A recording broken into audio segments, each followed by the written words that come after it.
경기 지표 반등. 이 나라 참 희한하다. 중국을 말합니다. 경기 지표 반등이 어떻게 됐는지 이거를 한번 보시죠. 예, 아주 막 깜짝 놀랄 정도예요. 중국의 소매 판매 증가율이 11월에 10.1이나 됐습니다. 10.1. 작년에 말입니다.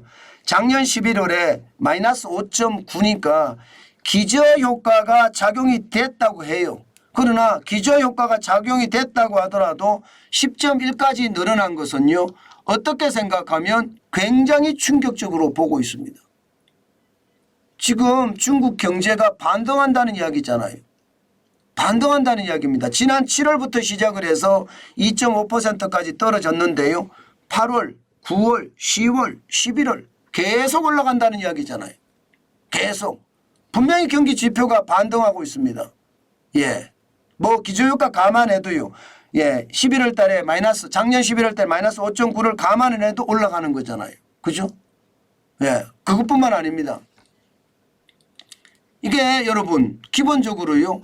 이게 기본적으로 소매 판매가 이렇게 늘어나면 생산이 늘어날 수밖에 없잖아요. 생산도 말입니다.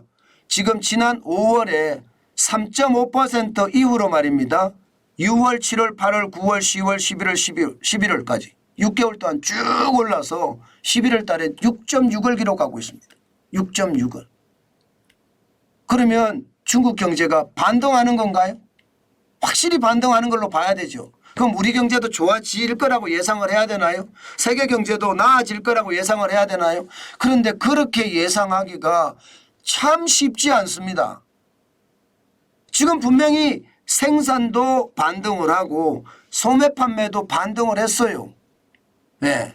그런데 이게 우리 경제가 좋아진다든가 중국 경제가 좋아진다든가 세계 경제가 좋아진다든가 이렇게 생각하기가 쉽지 않다니까요. 중국은 이렇게 이야기합니다. 일단 돈을 뿌렸기 때문에 돈 진짜 많이 뿌려요. 12월 달에도 중기 유동성 지원 창구를 통해서 순공급액이 8천억 위안입니다. 145조 3,840억 원을 지금 뿌리고 있거든요. 예, 그러니까 이렇게 돈을 뿌렸기 때문에 좋아진 거다. 이제 소비가 좋아졌다고 봐야 된다. 이제 내수도 좋아졌으니 중국 경제는 다시 회복한다. 이렇게 봐야 된다는 거예요. 그런데 진짜 이게 이해가 안 되는 게 말입니다. 소매 판매, 소비자 물가지수는 지금 떨어지고 있습니다. 지난 8월에 0.1까지 상승을 했다가 9월, 10월, 11월 3개월째 떨어지는 겁니다. 게다가 11월에는 마이너스 0.5입니다. 마이너스 0.5%가 빠진 것, 소비자 물가가 떨어진 것은요.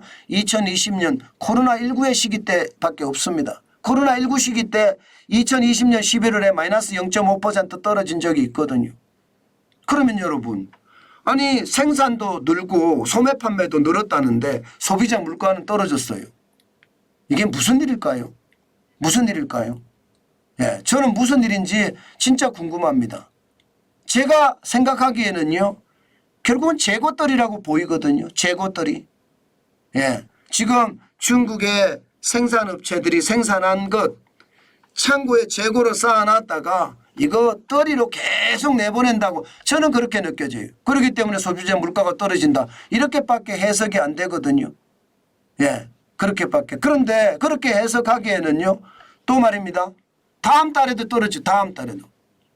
11월 달에 생산자 물가가 마이너스 3%예요. 10월 달에 마이너스 2.6%입니다. 11월 달에 3%보다가 지금 더 낮죠. 다시 말해서 10월 대비 11월이 더 높다는 이야기잖아요. 예. 그러면 여러분 12월에 소비자 물가는 더 떨어진다는 이야기. 그러면 창고 대방출이 더 많아진다는 이야기인가요? 이게 진짜 희한하다는 이야기가 이거예요. 예, 소비자 물가 떨어져, 생산자 물가 떨어져, 다음 소비자 물가 11월 때 떨어졌으면 12월에 소비자 물가 또 떨어진다는 이야기인데 심각한 거죠. 이거는요. 물가가 떨어진다는 것은 수요가 그만큼 떨어졌다는 이야기인데 수요가 그만큼 떨어졌는데 소매 판매는 또 늘어났어요. 이해가 안 되는 부분이죠. 예, 게다가 말입니다. 고정자산 투자도 2.9% 투자 안 합니다. 중국 기업들. 지난 3월에 5.1%였거든요. 그런데 10월에 2.9%까지 떨어지더니요. 11월에 2.9%. 그러면 고정자산 투자율이 2.9%면 굉장히 낮은 수치거든요.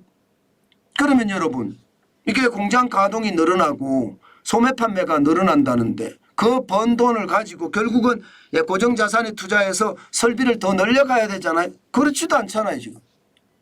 그러니까 뭔가 이상한 거예요. 뭔가 이상하다. 이게 수치가 뭔가 이게 불균형이 굉장히 심하다. 그렇게 보이는 거죠. 저는 그래서 시장을 어떻게 보고 싶은가 하면 이렇게 보고 싶습니다. 결국 부동산에 대한 상황 굉장히 어렵고요. 지금 10월에는 마이너스 9.3%인데 11월에는 마이너스 9.4%로 더 늘었거든요. 이 말은 중국의 상황이 부동산의 어떤 최악의 위기다. 그 위기가 아직까지 시장에 번져 있고 결국 말입니다. 공장에서 재고 딸때리 하는 것으로 버티고 있다. 이렇게 저는 해석을 할 수밖에 없습니다. 재고 떨이는 여러분 오래 못 갑니다. 오래 못 갑니다. 결국 말입니다. 부동산 시장이 지금 죽어 있기 때문에 중국 경제는 결국 말입니다. 앞서 제가 계속 말씀드려왔던 디플레이션 공포가 남아있다. 디플레이션이라는 게 저성장 저물가거든요. 저성장 저물가의 공포가 남아있다. 아니 남아있다가 아니라 이제 시작이다. 그렇게까지 느껴져요. 왜냐하면 부동산이 이렇게까지 떨어지고 주택가격도 말입니다. 7월부터 시작해서 계속 떨어져 왔거든요. 7월에 마이너스 0.1, 8월에 마이너스 0.1, 9월에 마이너스 0.1, 10월에 마이너스 0.1이었는데 11월에 마이너스 0.2까지 빠졌습니다. 이것은 어떻게 생각하면 시장 전체에 저는 디플레이션 공포가 커졌다. 저는 그렇게 봅니다. 그만큼 시장의 위협이 커졌고요. 그 위협 속에서 지금 중국은 재고떨이 하는 거다. 그러니까 알리익스프레스나 테무나 쉐인이나 이런 중국계 쇼핑몰에서 아주 싼 제품들이 마구마구 튀어나오잖아요. 이게 결국은 제가 봐서는요. 소매 판매는 늘어나게 만드는데 소매 판매 늘어나게 만드는데 기업의 수익은 많이 나지 않고요. 그렇기 때문에 투자를 하지 않고 결국 저성장을 이끈다. 저성장의 저물가가 중국 경제 전체를 당분간 뒤덮지 않겠느냐. 중국은 돈을 풀고 있지만 이게 예상보다 그 효과를 못 거둔다. 그렇게 결론 내리면 될 것 같습니다.